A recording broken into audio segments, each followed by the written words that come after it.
Hello, folks. Welcome to my YouTube channel. We're going to read a little bit more on this book today. And the topic of this one today is called Herbs to Avoid During Pregnancy.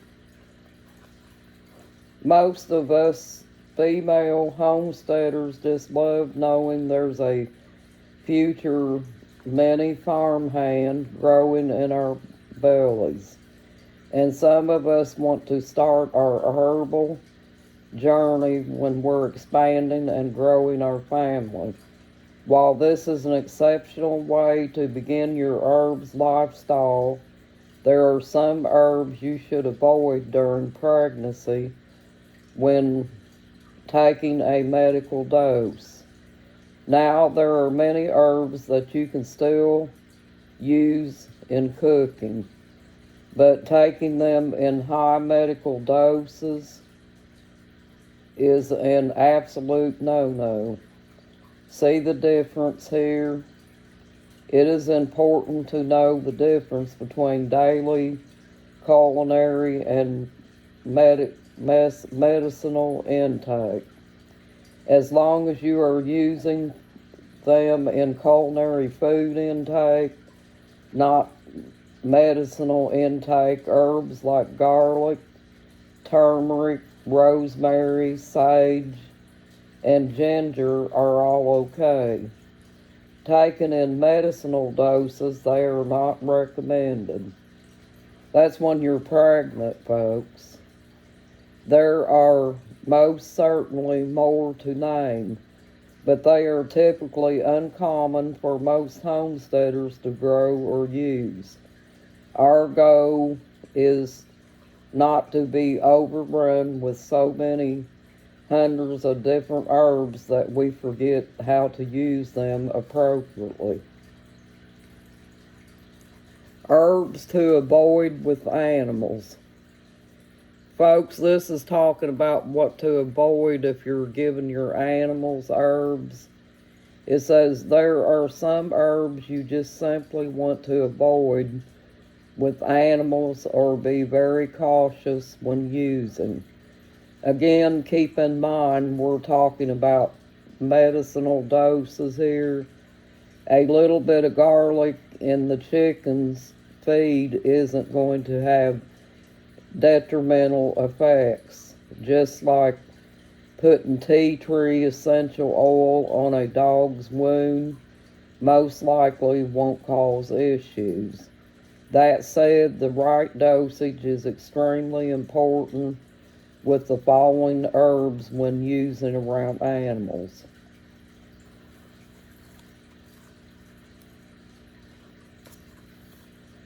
And of course, that's different herbs, folks. This isn't to say that you can't give these herbs to your animals, but use caution when doing so. And that would be tea tree oil, comfrey, garlic, St. John worts, borage, gold meal, golden seal, cohosh, and black walnut hulls. This ain't to say that you can't give these herbs to your animals, but use caution when doing it.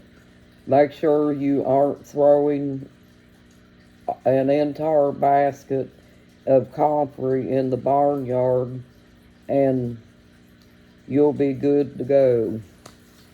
Yeah, there's some things that you can't give to the animals, folks. You'll have to do research and find out what is okay and what ain't. Just like when you give garlic to chickens, you want to be careful how much you give them. You don't want to give them a half a bottle in one feeding session or whatever. You have to be careful and kind of give them a little bit in their feed, but not a whole lot.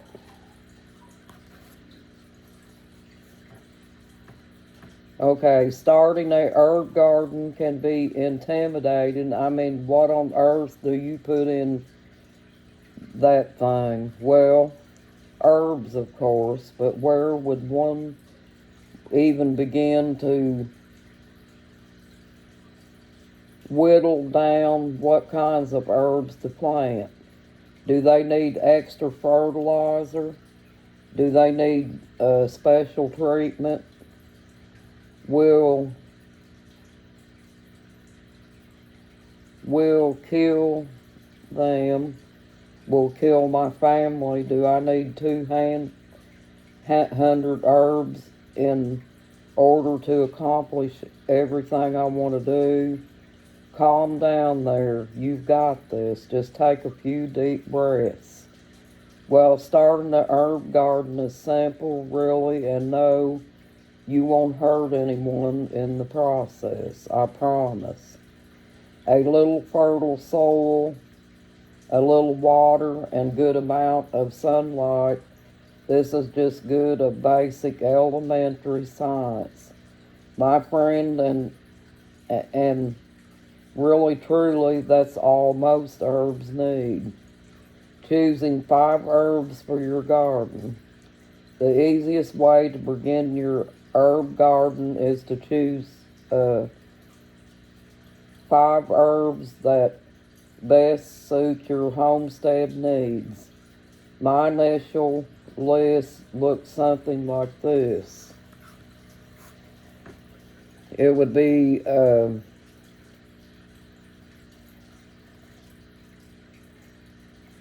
respiratory, seasonal allergies, common cold, flu, wounds, and pretty things.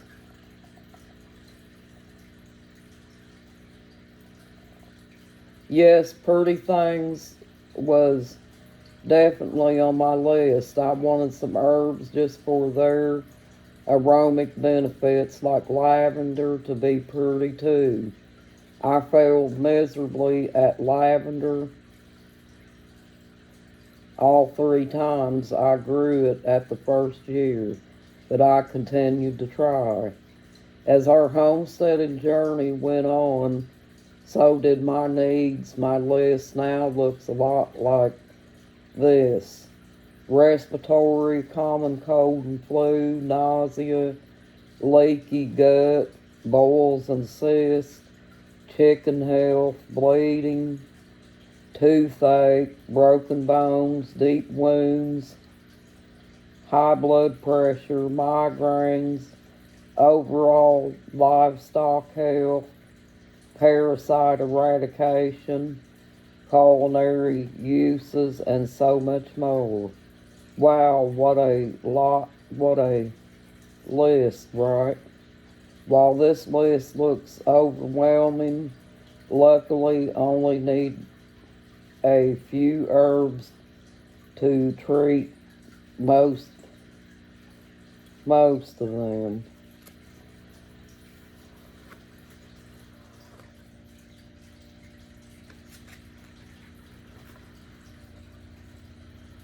As I dove further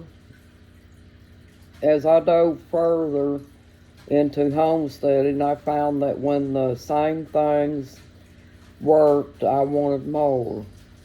I didn't just want to only grow for common cold. I wanted to grow for everything that we might need to preserve it for a long period of time. I wanted to create things with my herbs, too, household products, salves, and lotions. I wanted to cook amazing meals that would be remembered by family. I wanted to live a truly herbal lifestyle. So how do you figure out what to grow in your herb garden?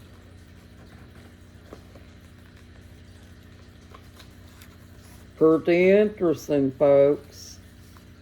And if your electric's out and you don't have anything else to do, why not research it, right? It says, while it can be very overwhelming, it doesn't have to be. You don't actually have to grow everything. There are incredible herbal resources online from which you can purchase dried herbs. However, there is a great way to begin your herb garden, and it takes the overwhelming part out of the equation. Yeah, folks, it's just talking here about raising your own herb garden, and it tells you the different kinds of herbs and what they're for. Here it says culinary needs. Culinary needs has got thyme, oregano, basil, rosemary, and garlic. And then here's the one for medicine herbs: lavender, peppermint, chamomile, echinacea, and calendula. I've never heard of that one, folks. And then wild herbs would be yarrow, feverfew, elderberry, red clover, and plantain. Yep. But I just wanted to share this with you folks because, what if we could go back in the older days, folks, and, be able to help sicknesses with herbs and things like that. And that's why I share this stuff with you, because it's interesting. And I figure that if our electric's out and we don't have anything else to do, we could talk about, natural herbs and stuff like that, and the different properties they have and stuff, and what they can do to help. Just like some are good for colds. The elderberry is supposed to be for the immune system. That would have something to do with colds. And just like the lemon tea, that's good for a sore throat or a cold too, because lemons have vitamin C in them. And, just different ones, folks. And just like me telling you that I took a butter knife and stuck just a little, not a whole lot, just a little tad bit of ginger in my tea when I had that cold. And I really do believe that it did help, folks, because I tell you, that cold should have been treated by a doctor, because it was pretty bad, and still I'm having a lot of problems, with my nose, and every once in a while I still cough a little bit, but it's trying to it's trying to go away. And every now and then, folks, I still grab me a cup of that herbal tea, because I do like to have one every once in a while. Not much on tea, but when it comes to that herbal tea, I feel like that it's probably good for my body. So I grab me a cup of that now and then. And that doesn't mean you have to sit and drink it 24 hours a day. Just drink it when you're not feeling good. And I heard peppermint is good for an upset stomach, folks. Peppermint's supposed to relax you and help. Also, I think it's good for a cold too, also. Because there are some people that get those peppermint sticks or whatever, and they just put it in their mouth and let it melt a little bit at a time, and it kind of stops the cough a little bit. But it would be nice, folks, if we could just get a hold of the right herb that would keep our immune system strong enough to combat all these sicknesses and stuff, and where we wouldn't have to take medicine, from a doctor. That it cures one thing, but it also does something else to us too. So that's what I'm thinking, folks. Well, I wanted to get on here and share this with you, folks, and I hope you have a nice day. And I'll be glad when they get that electric fixed, folks, because it's been going off, on and off for the last few days since we've had that storm. And ours has been off more than it's been on. And so I called them today and asked them if they were going to fix the electric. And she said that they had some guys coming to work on the electrical lines. Well, I hope you guys have a good day and a blessed day too, folks. You got this and you're awesome. Bye-bye.